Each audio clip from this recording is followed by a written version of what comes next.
the very functioning of the Supreme Court is on the strength and the contribution of the AORs. The AORs are really the fulcrum of the Supreme Court, so to say.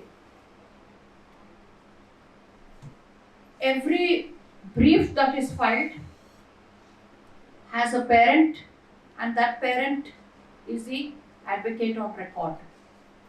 You are so central to the brief.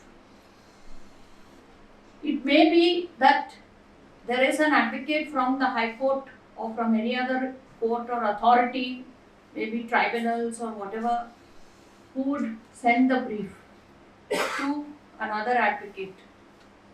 But that other advocate cannot file any case except through an AOR. I think that is the essential understanding.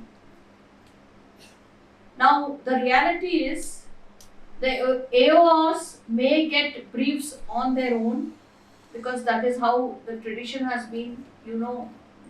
Most of the AORs come from separate various states.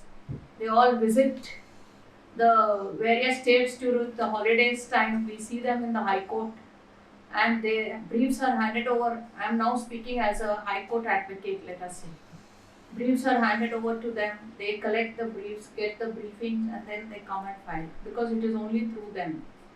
Or another advocate who would have received a brief to be filed in the Supreme Court has to approach the AOR. He may not know what the case is about. He may not have contacted the client. He is only in interaction with either the advocate in the state or High Court, or the advocate who is practicing in the Supreme Court, who would have got the matter filed through him. But it is only the AOR whose name appears on the file who is responsible for the brief at all times. Now, what is the position of an AOR? He is responsible to the advocate who has sent the matter from the state, let us say, or another advocate who has received the matter from the state High Court, who is in Delhi and who takes the assistance of the AOR for filing. He is the one who is responsible to assist in not only the filing, but afterwards to ensure that the matter comes up before the court. Between the two is an important stage. One is filing and the matter coming up. What is that? There should be no defects. If there are defects, he or she interacts with the registry to ensure that the defects are removed.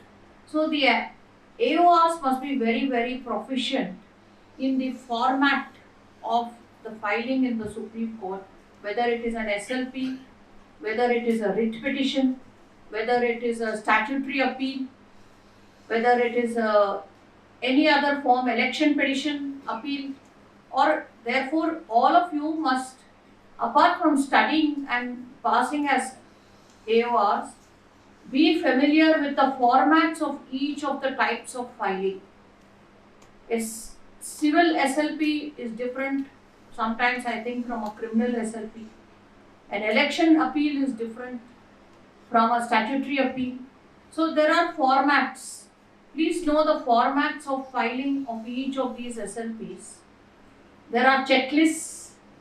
Study those checklists and have the copies of the checklists. I don't know whether they are exhibited on the websites of the Supreme Court website.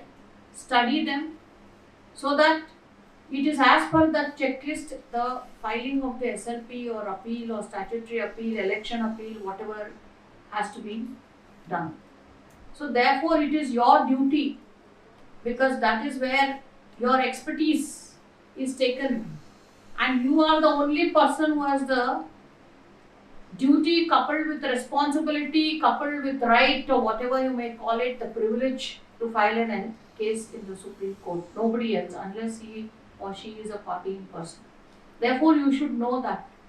The expert should know about the format of filing, so that your interaction with the registry is very less and the matter comes up fast.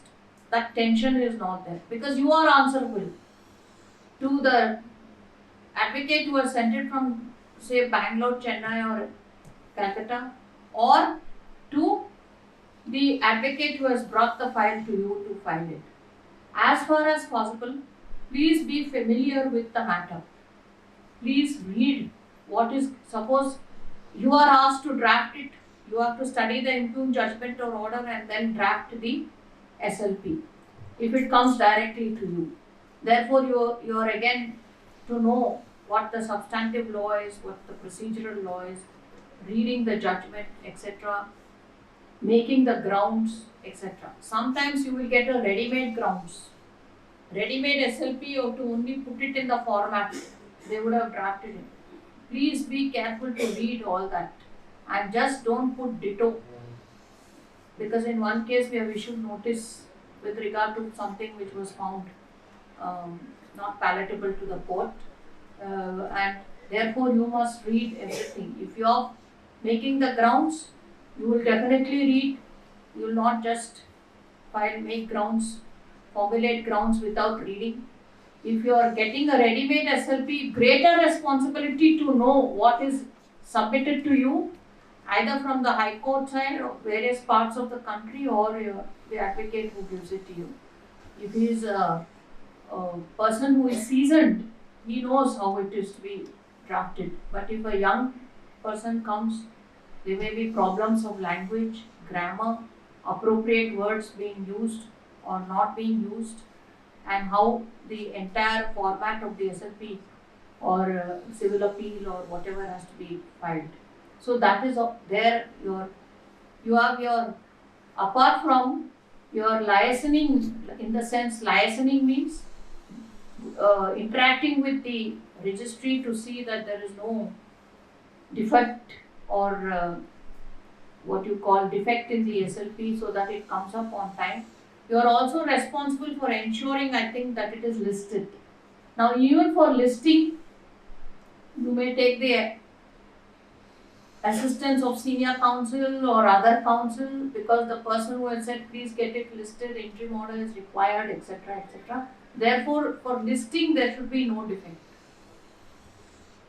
Then once it is listed, again, whether the person who has given you the brief will argue, or somebody from one of the places anywhere in the country who has sent the brief will come, he or she will select the senior counsel or rely upon you to select the senior counsel to brief.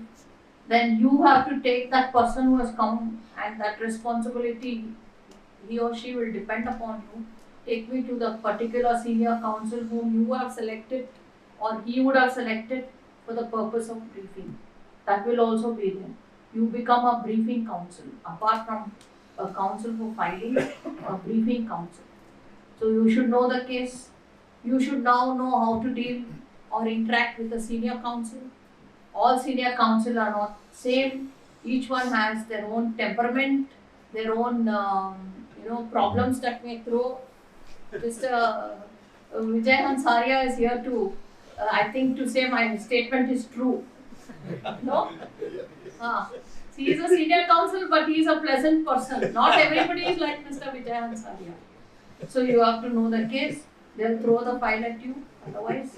And your reputation with the counsel who has come from the state is involved. I'm just telling you all these things which you may know, but your responsibilities I'm just highlighting. Other things you may read from the book, but practical tips I'm giving you.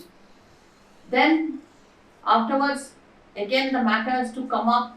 You keep seeing the board, whether it's reaching, get the senior counsel, and then ensure that the matter is taken up.